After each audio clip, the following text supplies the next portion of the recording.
relating to voter integrity. Some lawmakers are pushing for measures such as requiring voters to show a photo ID before being allowed to cast a ballot. Another bill would criminalize anyone who delivers a ballot for someone unable to drive to the polls. Now, with so much emphasis on one vote for one person, you'd think lawmakers would make sure they follow the rules too. In tonight's CBS 42 Investigates, Nancy Wilson found out many don't. It's a record vote. Clerk, please read the bill. This is State Representative Debbie Riddle. She authored the bill that would require voters to show a photo ID. Clerk, ring the bell. It's a record vote. It's all about integrity. It's a record vote. But the integrity of one person, one vote doesn't apply at the legislature. We found many lawmakers vote more than once. Take a look. Riddle votes, turns around, votes again for State Rep Kemple. Rewind. And watch the men on the screen.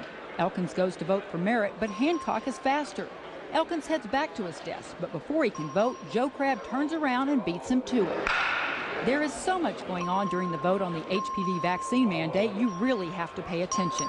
Start with State Rep Hamilton at his desk, who leans over to vote a second time for his desk mate Dan Branch, then reaches back to vote for Charlie Howard and casts a fourth vote for Wayne Smith. He's not the only one scrambling to vote.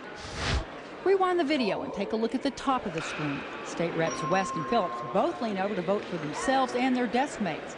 Phillips votes a third time for Christian. On the left, Donna Howard votes for State Rep Vo. State Representative Dunham didn't have to leave his chair to cast 4 votes. One for himself, then for Coleman, Martinez Fisher, and then Veazey. Sometimes the voting is across party lines. Hartnett, a Republican, reaches back to vote for Democrat Oliveira.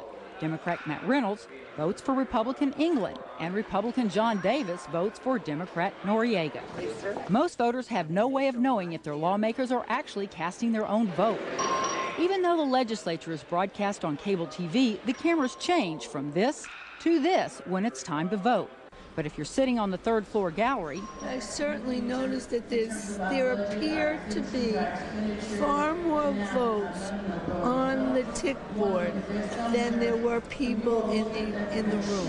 Arnie and Laurel Weiss were baffled when they came to see the legislature in action. It seems very inappropriate and they should do something about it. Yeah, definitely. State Rep Debbie Reynolds says voting for other members is done out of necessity. We have a lot of votes. We have a lot of amendments. And there's times when we don't break for lunch and we don't break for dinner. We don't have bathroom breaks. Necessity or not, one thing is clear. They aren't supposed to be doing it. According to the official House rules, written, voted, and approved by lawmakers at the beginning of the session, any member found guilty by the House of knowingly voting for another member on the voting machine shall be subject to discipline deemed appropriate by the House. Clerk, ring the bell. It's a record vote. So, should lawmakers do it? Well, there's no question. At face value, it seems a blatant affront to their own rules. It is against their own rules, but the issue is with enforcement.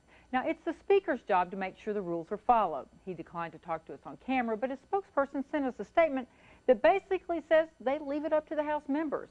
Although the practice is widespread, we couldn't find any instances of lawmakers being disciplined for voting more than once. Nancy Wilson, CBS 42 Investigates. If you'd like to read the full statement from Speaker Cranach's spokesperson, you'll find it on our website, KITV.com. Hot one today.